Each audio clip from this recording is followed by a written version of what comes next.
नमस्कार. स्वागत आहे माझ्या सगळ्या गोडताईंचं आणि मैत्रिणींचं माझ्या या यूट्यूब चॅनेलमध्ये. आजचा दिवस तुम्हाला सगळ्यांना खूप खूप भरभराटीचा, समाधानाचा आणि आनंदाचा जावो ही स्वामींच्या चरणी प्रार्थना करते आणि आज आपल्या या नवीन व्हिडिओला सुरुवात करते. 10 एप्रिल हा आपल्या स्वामी भक्तांसाठी खूप खास असा आणि आनंदाचा दिवस आहे. तो म्हणजे आपल्या स्वामी समर्थ महाराजांचा प्रकट दिन सोहळा या दिवशी आहे. तर या दिवशी किंवा या दिवसापर्यंत आपल्याला आपल्या स्वामी महाराजांसाठी काही सेवा करायच्या आहेत. प्रत्येक स्वामी भक्त हा आपल्या घरामध्ये आपल्या स्वामी महाराजांसाठी काही ना काहीतरी देणं लागतो. तर या सेवा ज्या आहेत त्या कोणत्या कोणत्या करायच्या मी तुम्हाला आज या व्हिडिओमध्ये त्या सगळ्याबद्दलची माहिती देणार आहे. तत्पूर्वी जर आपल्या चॅनलवरती तुम्ही नवीन असाल तर आपल्या चॅनेलला लाईक करा, शेअर करा आणि सबस्क्राईब करा. हो, तसेच बाजूला असणारे बेल आयकॉनचे बटन नक्की आवर्जून क्लिक करा. त्यामुळे आपल्या चॅनेलवरती येणारे नवनवीन व्हिडिओज यांचे नोटिफिकेशन तुमच्यापर्यंत अगदी सहजपणे पोचून जाईल. चला तर मग आजच्या या व्हिडिओला सुरुवात करूया. तुम्ही जर नवीनच स्वामी समर्थांच्या सेवेला सुरुवात करणार असाल तर तत्पूर्वी आपल्या घरामध्ये स्वामी समर्थ महाराजांचा फोटो किंवा एखादी मूर्ती असणे खूप आवश्यक आहे. स्वामी भक्त होणे काही सोपी गोष्ट नाही. स्वामी भक्तीमध्ये उतरण्यासाठी आपल्याला खूप कठीण अशा परीक्षा द्याव्या लागतात. म्हणजे स्वामी आपल्या खूप परीक्षा घेतात. जीवनाच्या वाटेवर आपल्याला असंख्य अशी काही ना काही अडचणी येत राहतात. परंतु त्यातून तारून जाऊन आपण जेव्हा उभे राहतो तेव्हा आपण खरे स्वामी भक्त म्हटले जातो. तर मी तुम्हाला सांगू इच्छिते की मी जेव्हा स्वामी सेवेमध्ये उतरले ती देखील स्वामींचीच इच्छा यामुळेच उतरले गेले असे मी नेहमी बोलते. कारण स्वामींना सेवा करून कोणाकडून घ्यायची हे खुद्द स्वतः स्वामी ठरवतात. सेवा फक्त आपण करत असतो, पण ते करून स्वामी आपल्याकडून घेत असतात.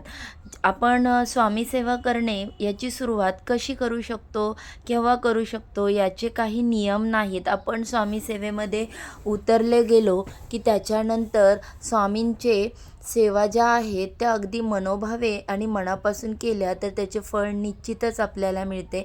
आपण स्वामींकडे कोणत्याही गोष्टीची मागणी करण्याची गरज नसते. आपल्याला या सेवेचे फळ स्वतःहून स्वामी देतातच.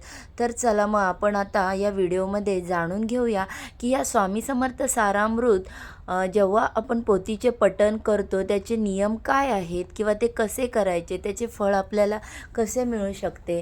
तर आपण आपल्या घरामध्ये नित्यसेवा स्वामींचीही करतच असतो. नित्यसेवा करतो म्हणजे काय करतो आपण की आपला हा जो श्री स्वामी समर्थ सारामृत जो ग्रंथ आहे त्याचे रोजचे 3 अध्याय पठण करतो. त्याच्यानंतर आपण स्वामींचा मंत्र जप करतो, एकमाळी करतो, त्याच्यानंतर एकदा तारक मंत्र करतो. या सेवेसाठी कोणताही आपल्याला नियम नाही. कारण ही सेवा आपण संकल्पयुक्त केलेली नसते.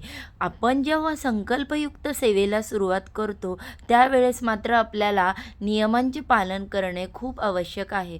स्वामी समर्थ सारामृताचे जे पारायण आहेत ते 7, 11, 21 अशा 108 अशा प्रकारे केले जातात. तर आता जर कालावधी सेवेचा जास्त असेल तर त्यांच्या नियमांचे कोणते पालन करायचे हे आता आपण पाहू.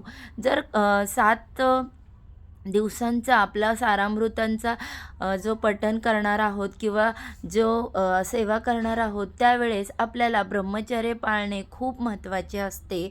आणि त्याचबरोबर जर ही सेवा 108 दिवसांची असेल तर आपल्याला फक्त ब्रह्मचर्य हे गुरुवारीच पाळायचे आहे.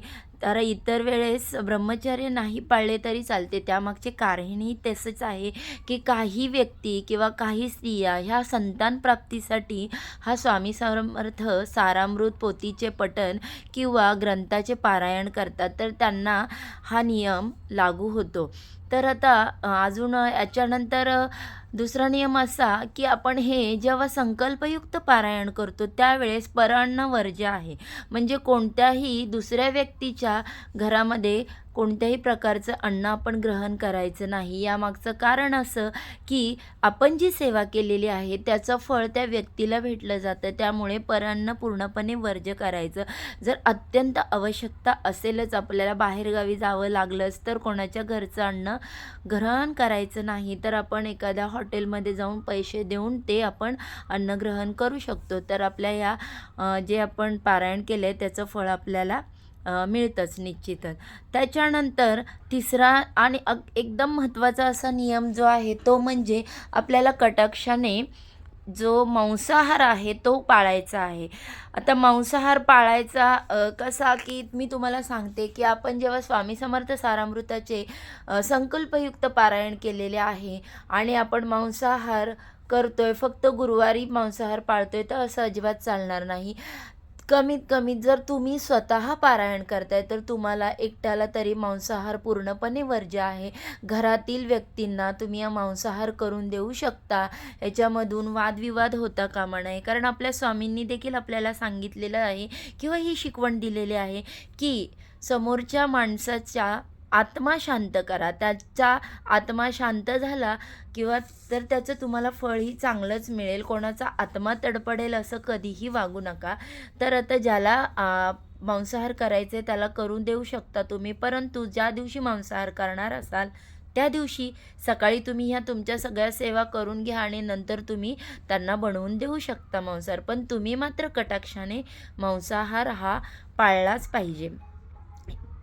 तुम्ही जर संकल्पयुक्त पारायण केले आहे, तुमच्या घरात सुतक आला आहे किंवा काही प्रॉब्लेम झाले, तर तुम्ही ते पारायण तिथे स्किप करून पुन्हा नव्याने देखील करू शकता. म्हणजे तुमचे 3-4 असे जर समजा संकल्पयुक्त पारायणाचे दिवस किंवा वार झालेले आहेत आणि त्याच्यानंतर तुमच्याकडे काही प्रॉब्लेम आले, तर तुम्ही ते नव्याने करू शकता.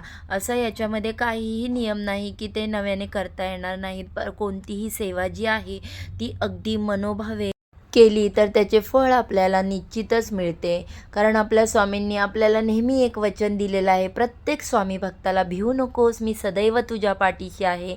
हम गया नहीं, हम जिंदा है. तू पुढे चाल, प्रत्येक पावलावर माझं पाऊल असेल. तुझ्या प्रत्येक अडचणींमध्ये मी तुझ्याबरोबर उभा असेन. फक्त तू कष्ट कर, तुझ्या कष्टाचं चीज करायला आणि तुझ्या कष्टाला फळ द्यायला मी समर्थ आहे. भिवू नकोस, मी तुझ्या पाठीशी आहे. आपले स्वामी समर्थ महाराज ब्रह्मांड नायक आहेत. ते दत्तगुरूंचे अवतार मानले जातात. तसेच ते मोठे शंकर भक्त देखील होते. त्यामुळे त्यांच्या तोंडामध्ये नेहमी हे वाक्य असायचं, शिव हरिशंकर नमामि शंकर, शिवशंकर शंभो, हे गिरिजापती भवानी शंकर, शिवशंकर शंभो. त्यामुळे आपण आपल्या स्वामी समर्थांच्या चरणी अगदी मनापासून कोणत्या ज्या सेवा करत असतो त्या अर्पण केल्या किंवा त्यांना त्या सुपूर्द केल्या तर त्याचं फळ आपल्याला निश्चितच चांगलं मिळतं. सर्वांना श्री स्वामी समर्थ.